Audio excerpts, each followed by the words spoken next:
Hello and welcome to IGNOU BAPSH। तो BPSC 141 Gandhi and the contemporary world का 10th unit आज हम देखने जा रहे हैं, जिसका टाइटल है विमेंस मूवमेंट। तो ये पूरा यूनिट मैं एक वीडियो में कवर कर चुका था पूरा, लेकिन जब आज वो मैंने वीडियो अपलोड की और देखी तो उसमें कुछ साउंड की प्रॉब्लम थी और वो प्रॉब्लम बहुत ही ज़्यादा थी। तो उसको मैंने डिलीट कर दिया है और आज मैं दोबारा से इस वीडियो को रिकॉर्ड कर रहा हूँ। तो इंट्रोडक्शन में हमें बताया गया है कि इंडिया में हम विमेन को एज शक्ति देखते हैं, जिनके पास पावर होती है क्रिएशन की। और ये चीज़ें हम एंशियंट टाइम से देखते हुए आ रहे हैं। अगर हम एंशियंट टाइम्स की बात करें तो इंडिया में जो विमेन थी उनके पास इक्वल राइट्स हुआ करते थे in terms of religion and cultural ceremonies. उसके बाद उनके पास इतनी फ्रीडम थी कि वो अपने घर से बाहर काम करने जा सकती थी। उनके पास अपने राइट्स हुआ करते थे। जो भी इशू उन्हें लगता था कि इस पे बोलना चाहिए वो बोला करती थी। लेकिन जैसे जैसे टाइम आगे बढ़ता है, कुछ सोशियो कल्चरल इवेंट्स इंडिया में ऐसे होते हैं जिसकी वजह से जो इंडियन विमेन का स्टेटस होता है वो इंडियन सोसाइटी में बैक सीट पर चला जाता है, थोड़ा डाउन रोडन बनने लगता है। उसके बाद जो रोल होता है विमेन का, जो पहले कंस्ट्रक्टिव हुआ करता था, जहाँ एंशियंट टाइम्स में विमेन कल्चरल सेरेमनीज में उनको अटेंड करने दिया जाता था। उसके बाद घर से बाहर वो काम कर सकती थी, उनके पास राइट्स हुआ करते थे, एक्सप्लॉयटेशन कम हुआ करता था। लेकिन अब जैसे जैसे टाइम आगे बढ़ता गया तो उनके राइट्स भी ख़त्म कर दिए गए, उनको सप्रेस किया जाने लगा, सेक्सुअल हरासमेंट होने लगा। उसके बाद डोमेस्टिक वायलेंस जैसी चीज़ें आने लगी, डाउरी की वजह से विमेन को मारा जाने लगा, उन्हें बर्डन समझा जाने लगा। तो इन्हीं सब चेंजेस की वजह से हम ये देखते हैं कि टाइम टू टाइम जो विमेन है उनकी जो स्थिति है, जो स्टेटस है इंडियन सोसाइटी में, अब बहुत ज़्यादा पीछे जा चुका है, बैकवर्ड जा चुका है। और इसी को दोबारा रिवाइव करने के लिए हमारे पास कुछ रिफॉर्म मूवमेंट्स भी आती हैं, कुछ मॉरल कोड्स आते हैं, जहाँ पर एजुकेशन एथिक्स की बात की जाती है कि अगर हम वुमेन को एजुकेट करेंगे, उन्हें एथिक्स के बारे में बताएंगे, सोसाइटी को अवेयर करेंगे विमेन के राइट्स के बारे में, तो इन सभी सोशल इविल्स को हम अपनी इंडियन सोसाइटी से इरेडिकेट कर सकते हैं और उनकी एस्पिरेशंस को समझ सकते हैं। लेकिन आज के टाइम के इंडिया में देखें, पोस्ट इंडिपेंडेंस में, तो हमें एक डाइकोटमी नज़र आती है, जहाँ पर जो विमेन की पोजीशन है वो थोड़ी रैम्पेंट है। जहाँ एक तरफ तो हम विमेन गॉडेस को पूजते हैं, उनकी पूजा करते हैं, लेकिन वहीं उसके साथ ही साथ कुछ सोशल इविल्स जैसे कि डाउरी, डोमेस्टिक एब्यूज़, रेप और हरासमेंट, ये सारी चीज़ें भी लाइन टू लाइन चलती रहती हैं। तो एक तरीके का हम ये कह सकते हैं कि मेटाफर है कि एक जगह तो हम विमेन को पूजते हैं और दूसरी ही जगह विमेन से रिलेटेड जो भी सोशल इविल्स हैं, जैसे कि डाउरी, डोमेस्टिक एब्यूज़, रेप और हरासमेंट, ये भी चीज़ें अलॉन्ग साइड चलती रहती हैं। उसके बाद अगर हम गांधी जी के पर्सपेक्टिव क्या है विमेन पे, तो गांधी जी इस पूरे मुद्दे को क्लोजर टू द टाइम लेके जाते हैं, जहाँ पर गांधी जी ये कहते हैं कि उनके अकॉर्डिंग विमेन एक वीकर जेंडर नहीं है, बल्कि अगर हम मैन और वेमेन को कंपेयर करें तो विमेन जो है वो ज़्यादा नोबल मानी जाती है, क्योंकि उनके पास sacrifice, silent suffering, humility, faith और नॉलेज, ये जो चीज़ें हैं, ये क्वालिटीज़ उन्हें नोबल बनाती हैं। उसके बाद गांधी जी ये कहते हैं कि अगर विमेन को आगे जाना है तो विमेन को जो सेल्फ हेल्प का पाथ है और सेल्फ सफिशिएंसी का पाथ है उसे अपनाना चाहिए, ताकि वो अपने लिए सब्जेक्टिव बन सके और क्रिएशन ऑफ मैन से इंडिपेंडेंट बन सके। क्योंकि उन्हें लगता था कि अगर हमारी सोसाइटी को आगे बढ़ना है तो विमेन का रोल उसमें उतना ही है जितना मैन का है। और अगर हमारी सोसाइटी को एक राइटफुल प्लेस चाहिए तो विमेन को अपने एफर्ट्स डालने चाहिए based on the principles of satyagraha. उसके बाद हम बात करते हैं nature of women movements in India की। तो प्री इंडिपेंडेंस और पोस्ट इंडिपेंडेंस में जो वेमेन मूवमेंट्स हुई इंडिया में, उनके बीच में एक हमें डिफरेंस नज़र आता है। तो अगर हम आज़ादी से पहले की बात करें तो आज़ादी से पहले हमारे पास कुछ लीडर्स आते हैं, जैसे कि ब्रह्मो समाज को स्थापित करने वाले राजा राम मोहन रॉय, आर्य समाज को स्थापित करने वाले ईश्वर ईश्वर चंद्र विद्यासागर, जिनके ये मुद्दे थे, जो सती चल रही है, विडो मैरिज है, फीमेल एजुकेशन है, पर्दा सिस्टम है, पॉलीगैमी है, डाउरी है। तो इन सभी मुद्दों के इर्द गिर्द उस समय की जो वुमेन मूवमेंट थी वो चला करती थी। और जैसे जैसे गांधी जी का आगमन होता है भारत में, तो गांधी जी लार्ज लेवल पे जो विमेन है उनको मोबिलाइज करने का काम करते हैं। और ये चीज़ हमें 1942 के और 1930s के सॉल्ट सत्याग्रह और क्विट इंडिया मूवमेंट में भी नज़र आती है, जहाँ पर बहुत ज़्यादा नंबर्स में जो विमेन है वो अपना पार्टिसिपेशन देती हैं। उसके बाद जो विमेन हैं वो अपनी पॉलिटिकल फ्रीडम के लिए भी लड़ाई लड़ती हैं, अपने राइट्स के लिए भी लड़ाई लड़ती हैं। और अर्ली 19 सेंचुरीज़ में ये देखा जाता है कि ये जैसे-जैसे अब मोबिलाइज़ेशन हो रहा है विमेन का, अब इसको चैलेंज किया जा रहा है by the elite upper caste Hindu men. अब जैसे-जैसे जो इश्यूज़ उठने लगे विमेन एजुकेशन के, विडो रीमैरिज के, जैसे-जैसे सती के अगेंस्ट जो कैंपेन थे, अब वो पॉपुलराइज़ हो रहे थे, वैसे-वैसे जो अपर कास्ट हिंदू मेन हुआ करते थे, अब इसको क्रिटिसाइज़ भी किया करते थे। लेकिन 1920s में जो विमेन थी, वो अब इस फेज़ में आ गई थी फेमिनिज़्म के, जहाँ पर उन्होंने लोकल लेवल पे कुछ विमेन एसोसिएशंस भी बनाना चालू कर दी थी, जिनका काम होता था कि विमेन एजुकेशन, उनकी लाइवलीहुड स्ट्रैटेजीज़, जो वर्किंग क्लास विमेन हैं उनके लिए, उसके बाद कुछ नेशनल लेवल की भी हमारे पास विमेन एसोसिएशंस निकल के आती हैं, जैसे कि ऑल इंडिया विमेन कॉन्फ्रेंस। तो ये जो सारी चीज़ें हैं वो हम ये देख सकते हैं कि किस तरीके से जो विमेन है वो प्री इंडिपेंडेंस में किन मुद्दों पर अपनी लड़ाई लड़ रही थी, और गांधी जी के आने के बाद कैसे इनमें ड्रास्टिक चेंज हमें देखने को मिलता है। जहाँ पर हम ये देखते हैं कि जो विमेन है अब वो इंडियन नेशनल कांग्रेस में भी आ रही हैं, नेशनलिस्ट और एंटी कॉलोनियल मूवमेंट्स में भी विमेन पार्टिसिपेट कर रही हैं।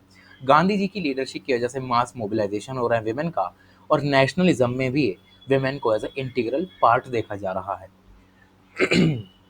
तो ये यहाँ पर हम देखते हैं प्री इंडिपेंडेंस पीरियड का। लेकिन अगर हम पोस्ट इंडिपेंडेंस पीरियड की बात करें, तो पोस्ट इंडिपेंडेंस पीरियड में अब मुद्दे थोड़े चेंज हो जाते हैं। मुद्दे रहते हैं gender equality, gender based division of labour, और oppressive nature of existing patriarchal society. तो इन सभी मुद्दों के इर्द गिर्द अब जो विमेन है वो अपनी मूवमेंट चला के रखती हैं, जहाँ पर हम ये देखते हैं कि विमेन सोशल, इकोनॉमिक और पॉलिटिकल राइट्स के लिए अपने लिए लड़ती हैं।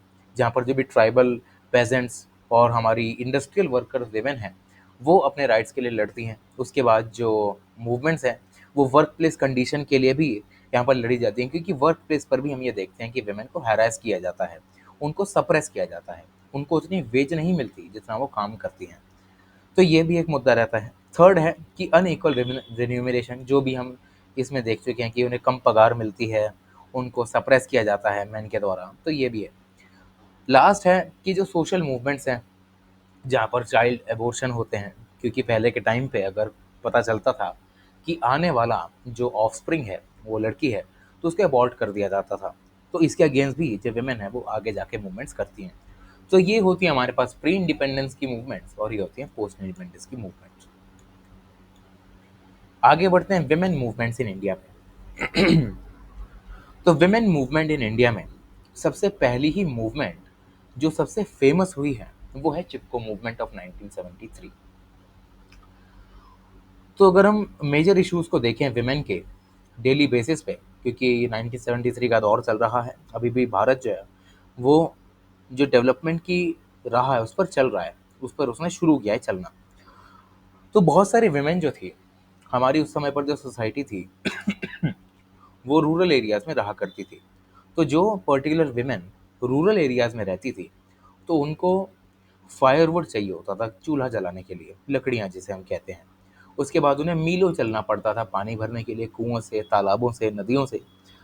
तो ये सब चीज़ें उसमें हुआ करती थी। लेकिन जैसे जैसे अब इंडस्ट्रियलाइजेशन बढ़ने लग गया, सॉइल ने अपनी फर्टिलिटी खोनी शुरू की due to the deforestation and degradation. तो अब जो विमेन रूरल एरियाज में रहा करती थी, जो पानी लेने मीलों दूर तक जाती थी, अब वो अपनी फैमिली को फीड कराने के लिए जूझ रही थी। और India as a developing nation उस रेस में दौड़ रहा था इंडस्ट्रियलाइजेशन की, जिस रेस में हर कोई देश दौड़ रहा था। तो चिपको मूवमेंट अपने समय की एक पहली ऐसी इको फेमिनिस्ट मूवमेंट बनती है on going struggle of Indian women में, जहाँ पर इन सभी प्रॉब्लम्स को रेज करने का काम वुमेन करती हैं। तो चिपको आंदोलन में होता क्या है कि ये एक नॉन वायलेंट सोशल और इकोनॉमिकल मूवमेंट होती है, इकोलॉजिकल, जो कि गढ़वाल हिमालय से निकलती है, जो कि आज के टाइम पे उत्तराखंड में स्थित है। तो चिपको आंदोलन में होता क्या है कि 1973 में उत्तराखंड की अलकनंदा वैली में बहुत ही ज़्यादा बाढ़ आती है, और उस बाढ़ के बाद एक विमेन कुछ लेबर्स को अपने हाथों में कुल्हाड़ियाँ लेते हुए देख लेती हैं। अब ये जो लेबर होते हैं इन्हें कुछ कमर्शियल कॉन्ट्रैक्टर भेजते हैं ताकि पेड़ों को काट सकें, और विमेन इनको देखते ही इनके सामने प्रोटेस्ट करने लगती हैं और ये वचन लेती हैं कि वो इन पेड़ों को बचाएंगी। और इसी चक्कर में जो विमेन हैं वो कुछ छोटे-छोटे ग्रुप्स बना लेती हैं, जिनका काम कांस्टेंट विजिलेंस का होता है, जहाँ वो देखती हैं कि कहाँ से लेबर आ रहे हैं, कौन भेज रहा है, तो ये सारी चीज़ें होती हैं। और जहाँ भी वो देखते हैं कि पेड़ काट रहे हैं, वो उनको गले लगा लेती हैं, ताकि इन पे कोई वार ना कर सके।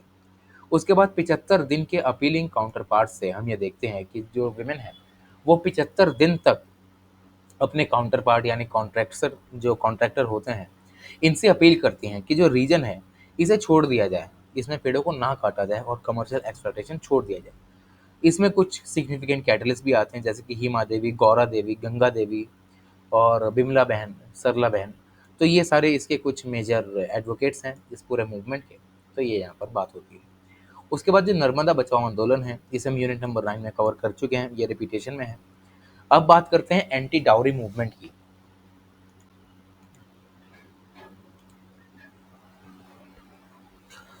तो 1961 में हम ये देखते हैं कि डाउरी प्रोहिबिशन एक्ट यहाँ पर इंडिया में इम्प्लीमेंट कर दिया जाता है। और डाउरी उस समय का एक ऐसा सोशल इविल था इंडिया की सोसाइटी में, जो कि आज के टाइम पे भी हम देखते हैं। और ये प्रथा एंशियंट टाइम से चली आ रही है। और ये इसलिए चली आ रही है क्योंकि गर्ल चाइल्ड को हमेशा एक बर्डन के तौर पे देखा जाता था उनकी फैमिलीज के द्वारा। तो जब भी शादी होती थी, तो जो लड़की वाले होते थे, वो लड़के वालों को पैसा, वेल्थ या फिर कोई मटेरियलिस्टिक चीज़ दे देते थे, क्योंकि उन्हें लगता था कि हम अपना बर्डन किसी दूसरे के सर पर डाल रहे हैं, तो वो उसको रेजिस्ट ना कर सके, इसलिए हम उसे थोड़ा पैसा दे देते हैं।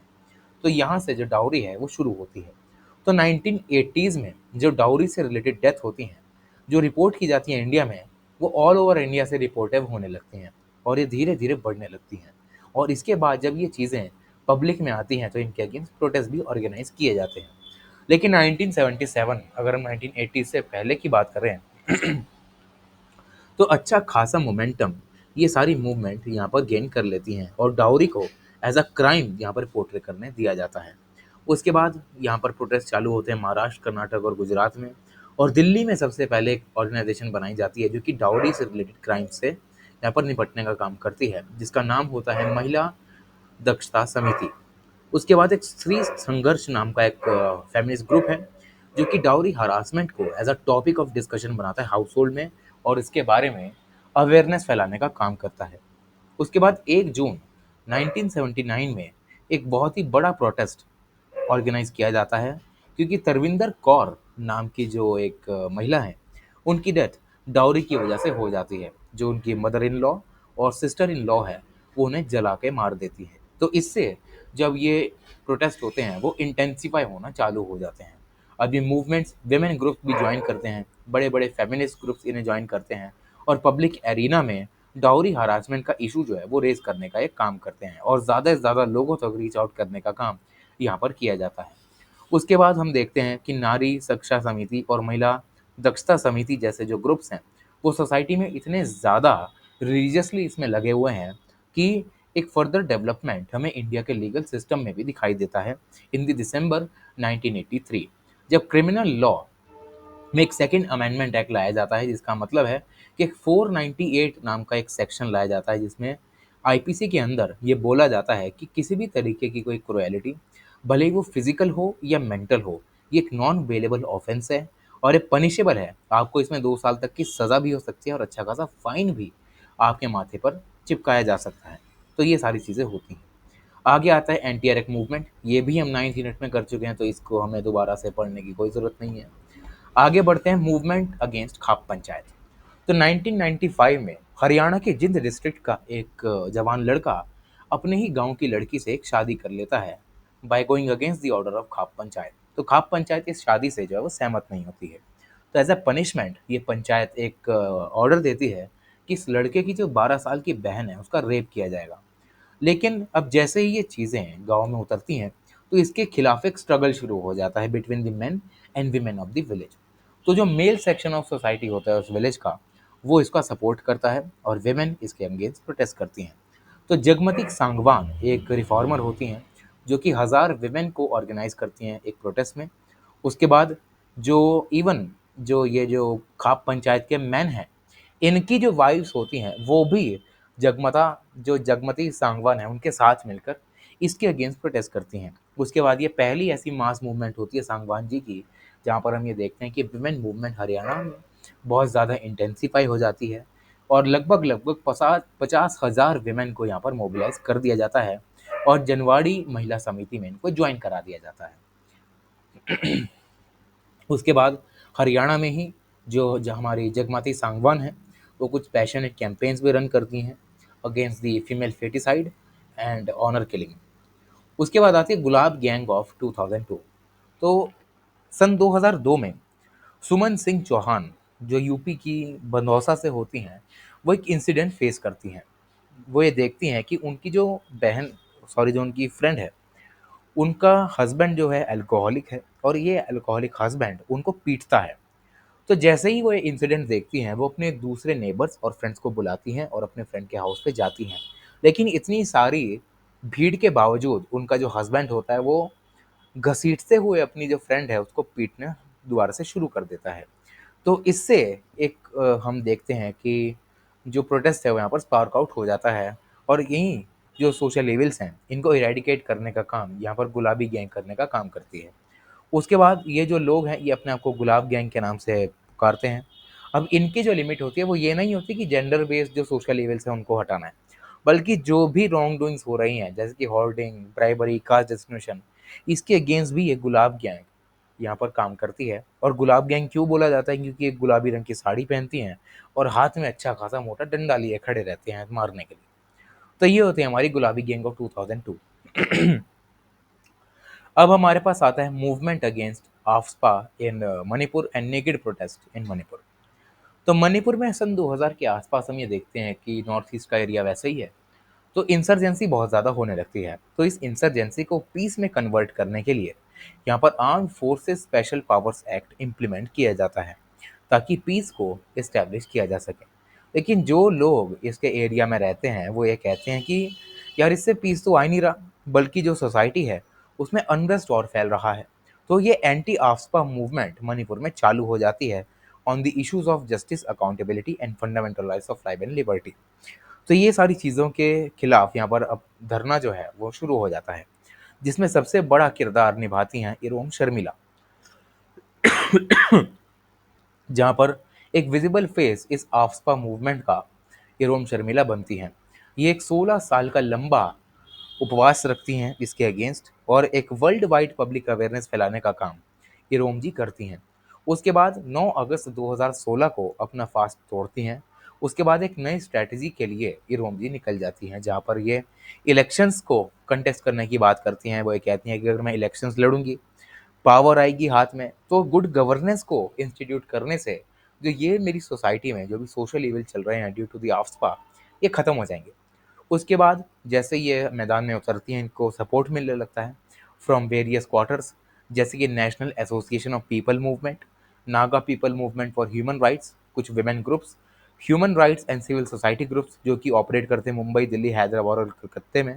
तो ये सारे ग्रुप्स भी इनको सपोर्ट करते हैं और बाद में हम ये देखते हैं कि ये अच्छी खासी जो इलेक्शंस है वो जीत भी जाती हैं। उसके बाद 11 जुलाई 2004 को एक 32 वर्षीय महिला जो हैं, जिनका नाम है थंगजाम मनोरमा, इनको उठा लिया जाता है इनके घर से। अब ये उठाने का काम करते हैं असम राइफल्स के कुछ मेंबर्स। और ये जो मणिपुर में स्टेशन है ये असम राइफल्स वाले, अब इन पे कुछ आरोप लगाते हैं। आरोप कैसे? कि ये कहते हैं कि भाई जो मनोरमा जी हैं, ये पीपल लिबरेशन आर्मी जो कि बैन है, इसके लिए काम करती हैं। और नेक्स्ट मॉर्निंग हमें देखने को मिलता है 12 जुलाई को कि ये इनका रेप हो चुका है, इनको मर्डर किया गया है और इनके प्राइवेट पार्ट यानी वजाइना में जो है वो बुलेट्स को पंप किया गया है। तो इसके 5 दिन बाद यानी 17 जुलाई को 30 विमेन इम्फाल की गलियों में निकलती हैं, इसके लिए प्रोटेस्ट करती हैं मनोरमा जी के लिए। और ये प्रोटेस्ट कुछ अलग होता है, जहाँ पर वो निर्वस्त्र होकर हाथ में प्ले कार्ड लिए कांगला फोर्ट में, जहाँ पर ये आसाम राइफल वाले होते हैं, उनके सामने जाकर कहती हैं कि इंडियन आर्मी रेप अस। वो कहते हैं कि इंडियन आर्मी आओ हमारा भी रेप कर दो। जैसे जैसे विमेन आगे बढ़ती हैं और ज़्यादा जो नारे हैं वो लगने लगते हैं और कहते हैं कि हम सब मनोरमा की माताएं हैं, हमारा भी रेप होना चाहिए। उसके बाद जो शॉकिंग प्रोटेस्ट है वो आगे जाकर आसाम राइफल्स का ये इतना ज़्यादा इंटेंसिफाई हो जाता है कि आसाम राइफल को कांगला फोर्ट वेकेट करना पड़ता है, खाली करना पड़ता है।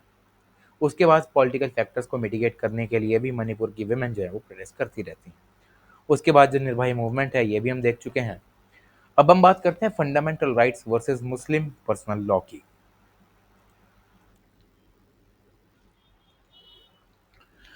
तो अब हम बात करते हैं फंडामेंटल राइट्स वर्सेस मुस्लिम पर्सनल लॉ। तो भारत में जो भी विमेन मूवमेंट चली, वो भारत की इस मूवमेंट को, जो भारत में विमेन इश्यूज पर चली, वो उसको डी कम्युनलाइज करने में असमर्थ रही। जो विमेन ऑर्गेनाइजेशंस और फेमिनिस्ट इनसे डील करने में अपना हाथ बटा रहे थे, उनको डिफरेंट रिलीजियस ग्रुप्स का यहाँ पर हम देखते हैं कि उनको एक्सपोजर मिला। और हम ये देखते हैं कि इसी वजह से जो रिलीजियस फंडामेंटलिस्ट थे, वो एक, हम कह सकते हैं कि संकट में पड़ गए। वो संकट ये था कि या तो हम इस पूरे जो हमारे विमेन के इश्यूज हैं इसको ब्रॉडर वे में सबको एक साथ लेके चले, या फिर जो भी अलग अलग रिलीजन के हैं उनको उनके रिलीजन के हिसाब से रिफॉर्म करने का काम करने थे। तो यही एक संकट था जो हमारे विमेन मूवमेंट्स, विमेन ऑर्गेनाइजेशंस और फेमिनिस्ट के सामने आया। क्योंकि हर किसी की जो रिलीजियस सेंटिमेंट्स होते हैं वो अलग होते हैं। और अगर हम देखें तो ये चीज़ भारत में बहुत ज़्यादा कॉमन भी पाई जाती है, क्योंकि सबकी कल्चरल आइडेंटिटी अलग है, रिलीजन अलग है, उसके रूल्स अलग हैं विमेन के लिए और बाकी सभी चीज़ों के लिए। तो इसी को हैंडल करना जो था वो इनके लिए थोड़ा मुश्किल पड़ रहा था। जिसमें सबसे पहला केस हमारे सामने आता है शाह बानो केस ऑफ 1985। तो शाह बानो केस जो है उसमें होता क्या है कि एक शाह बानो नाम की एक महिला होती हैं और उनका डाइवोर्स हो जाता है। अब डाइवोर्स हो जाने के बाद शाह बानो अपने हस्बैंड, जो अब डाइवोर्स है, उनसे मेंटेनेंस की मांग करती हैं। लेकिन अब जो हस्बैंड है, उनके जो मेंटेनेंस है उसको डिनाई कर देता है कि भाई मैं नहीं देने वाला। तो 1986 में शाह बानो मूव करती हैं सुप्रीम कोर्ट की तरफ, जहाँ पर सुप्रीम कोर्ट में सेक्शन 125 के तहत शाह बानो की जो पेटिशन है उसको दाखिल किया जाता है और मुस्लिम पर्सनल लॉ के अंडर भी इसको दाखिल किया जाता है। तो जो मुस्लिम्स हैं वो इसके अगेंस्ट जाके खड़े हो जाते हैं कि ना भाई ये नहीं होना चाहिए, हम इसके अगेंस्ट खड़े हो जाते हैं। और ये पूरा एक्ट बनता है बाद में जाके Muslim women maintenance of right on divorce act of 1986, और ये पार्लियामेंट में भी पास हो जाता है। बहुत सारा ओपोजिशन है झेलने को मिलता है, लेकिन ये उस समय की रूलिंग पार्टी कांग्रेस जो है ये उस समय पर इस बिल को पास कर देती है। क्योंकि ये जो विमेन जो गवर्नमेंट है ये मुस्लिम्स को अपीज करना चाहती थी और कंपनसेट करना चाहती थी, क्योंकि अयोध्या और जो बाबरी मस्जिद की साइट थी इस पर विवाद पहले ही चल रहा था। तो मुस्लिम्स को एज अ बैकवर्ड हम कह सकते हैं कि, या फिर ऐसा ना लगे कि इनकी कोई यहाँ पर इस देश में सुनता नहीं है, तो इसी को थोड़ा कॉम्पनसेट करने के लिए जो गवर्नमेंट है इस बिल को ले आती है। तो ऑल ओवर इंडिया हमें प्रोटेस्ट देखने को मिलते हैं। कुछ लोग इसके फेवर में होते हैं, कुछ लोग अगेंस्ट में होते हैं। और लेकिन जो विमेन ग्रुप होते हैं वो ये कहते हैं कि सरकार ने अपने वोट बैंक या इलेक्टोरल पॉलिटिक्स को बचाने के लिए इस पूरी, जो हम कह सकते हैं कि हमारी जो रिलीजियस सेंटिमेंट है इसको थोड़ा सेक्रीफाइस किया है और ये विमेन के इंटरेस्ट में नहीं आता। तो इसी से यहाँ पर इसको बैकलैश झेलना पड़ता है। बाकी जो केस है आगे बढ़ता है। उसके बाद अगर हम 2016 की तरफ आए तो ट्रिपल तलाक नाम का एक बहुत ही फेमस केस हमारे सामने आता है, जहाँ पर जो मुस्लिम मेन है उनको ये अलाउड रहता है कि किसी भी समय अपनी मैरिज को हम तोड़ सकते हैं बाय सेइंग द वर्ड तलाक 3 टाइम्स। तलाक तलाक तलाक, इन्होंने बोल दिया, शादी खत्म। उसके बाद according to All India Muslim Personal Board ये एक सिंफुल प्रैक्टिस है, मतलब ये अच्छी प्रैक्टिस नहीं है। लेकिन ये मैटर ऑफ फेथ है मुस्लिम के लिए, बहुत सारे मुस्लिम इसमें मानते हैं। और बहुत सारे मुस्लिम मैन ये कहते भी हैं कि अगर हमें तलाक हम नहीं बोलेंगे तो ये कुछ हीडियस, हम कह सकते हैं कि हीनियस क्राइम्स का भी सहारा लेते हैं, जैसे कि ये अपनी वाइफ को मर्डर कर देते हैं या फिर उसे किडनैप करके कहीं और ही भिजवा देते हैं। तो ऐसी चीज़ें भी यहाँ पर होने लगती हैं। तो इसके अगेंस्ट एक बहुत ही वोकल कैंपेन होता है 2005 में बाय द भारतीय मुस्लिम महिला आंदोलन। तो दिसंबर 2012 में इस पर एक पब्लिक हियरिंग दी जाती है और ये कहा जाता है कि ट्रिपल तलाक पर अब बैन लगेगा। उसके बाद ये जो पूरे बीएमएमए होता है, ये prime minister, law minister, minority affair minister, women and child development minister को एक लेटर लिखती हैं, जहाँ पर 50,000 से ज़्यादा सिग्नेचर्स इस लेटर पर किए जाते हैं, ताकि इस ट्रिपल तलाक जैसे सिंफुल प्रैक्टिस को हम भारत से बैन कर सकें। तो ये जो इशू होता है 2016 में फिर से आता है, जहाँ पर जो शरिया बानो हैं और अफीम रहमान है, सॉरी अफरीन रहमान, अब ये जो हैं इसको चैलेंज करते हैं और ये कहते हैं कि जो ट्रिपल तलाक डाइवोर्सेस हैं ये दोनों, तो सुप्रीम कोर्ट में इसको चैलेंज किया जाता है। तो नेक्स्ट फ्यू डेज़ में हम ये देखते हैं कि बहुत ज़्यादा वुमेन जो है पीएमएमए में इसकी सिमिलर सी पिटीशन को फाइल करते हैं सुप्रीम कोर्ट में, और एक multi faith bench under the chief justice GS Khehar इसके यहाँ पर रूलिंग देती है। तो जो मेन पॉइंट निकल के आता है वो ये निकल के आता है कि शरिया बानो जो है वो पहली ऐसी विमेन है जो कि इन डाइवोर्सेस के अगेंस्ट में लड़ती हैं, ताकि उनके फंडामेंटल राइट्स जो वॉयलेट किए जा रहे हैं उनको बचाया जा सके। उसके बाद अकॉर्डिंग टू विमेन, जो ये जो मुस्लिम विमेन है उसमें जो क्लर्जी क्लास की विमेन है, तो वो ये कहते हैं कि पहले उनके पास कोई फंडामेंटल राइट नहीं हुआ करते थे, लेकिन इस एक्ट के आने के बाद अब ये फंडामेंटल राइट्स इनको दिए जा रहे हैं, और जो भी इलीगल प्रैक्टिसेस हैं, डिस्क्रिमिनेटरी प्रैक्टिस है, जेंडर जस्टिस है, इन सभी को यहाँ पर अब निकाला जा रहा है, इरेडिकेट किया जा रहा है। तो यहाँ खत्म होता है हमारा पूरा unit. Thank you so much.